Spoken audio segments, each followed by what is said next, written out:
evening, loyal subjects, and as always, thank you for watching Sasha the Princess of Darkness, your hostess with the mostest, and a little bit extra. As always, I watch this shit, so you don't have to. But what to watch today? Thanks to Easter, I'm clearly in the mood for spring, as you can tell, you know. Of course, yes, cat ears, but come on, work with me. Anyways, I feel that we should watch something in light of the past holiday, as well as in light of spring in and of itself. Well, when you think of spring, what do you think of? Granted, yes, we could go with the tired trope of zombies because of the resurrection. What about 1972's Night of the Lepus?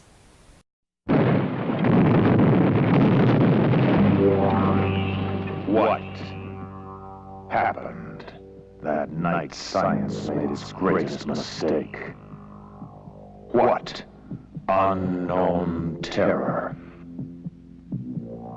was born that night?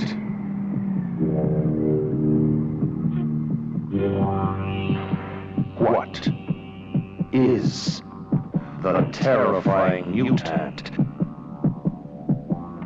that strikes from behind the shroud of night?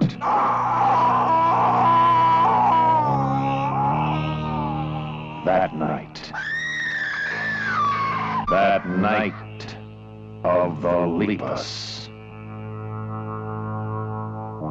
A night of total terror, more shattering than your strangest nightmare. What caused the unnatural death, destruction, and panic that night of the Lepus? Janet Leigh, Stuart Whitman, Rory Calhoun, and Paul Fix. Night of the Lepus. Kill one, and thousands take their place. What devil creatures growing in weight and size every day are hidden behind the eyes of horror? What can stop them? Night of the Lepus. From MGM. So, what's the terrible mutant?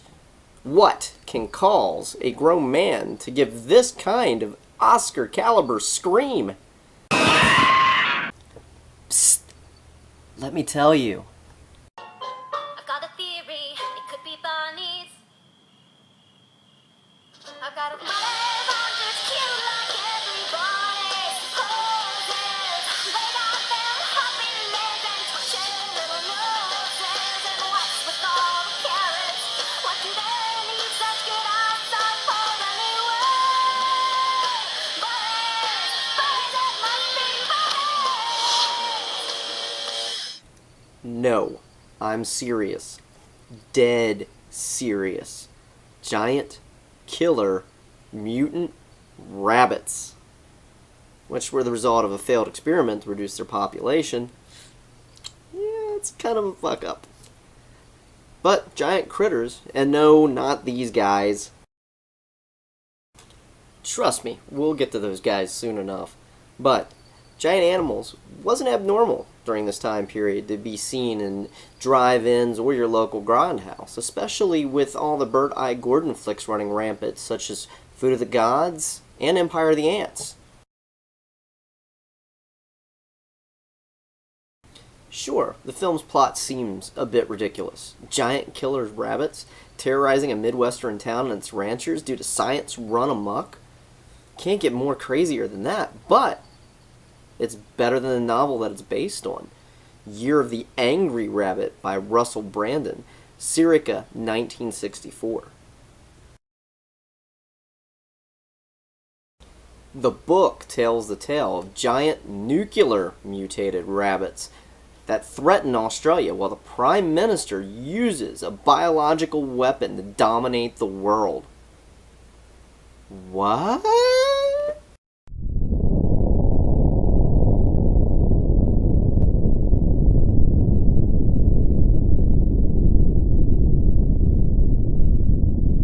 I'd get a copy to read it since it's so absurd, but since you can't touch the thing for more than, $90 on Amazon or eBay, that isn't happening anytime soon. Is it a bad movie? By no leaps and bounds. Get it? Leaps and bounds?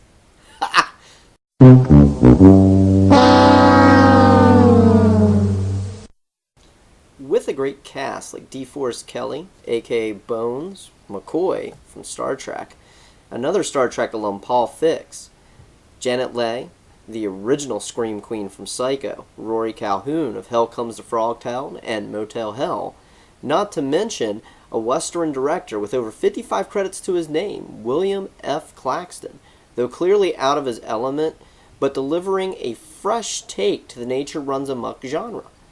I'd say it's worth killing a couple hours on a Saturday night, enjoying with friends over a couple bottles of beer. So check it out. Right now you can get it on Amazon or through Warner Brothers website via the Archive Collection for less than $20, including shipping. Make it happen. I give this one a full 6-pack and a shot of Fireball for that extra measure. Thanks for watching. Like, comment, and subscribe below. Please check us out on Facebook, Twitter, Patreon, and Blog Talk Radio. We have new episodes of Podcast of Darkness every Sunday from 6:30 p.m. to 7 p.m. Eastern Standard Time. We'll have links here in the credits. As always, cruelly yours, and wishing you unpleasant screams. This is Sasha, the Princess of Darkness, signing out. Kisses.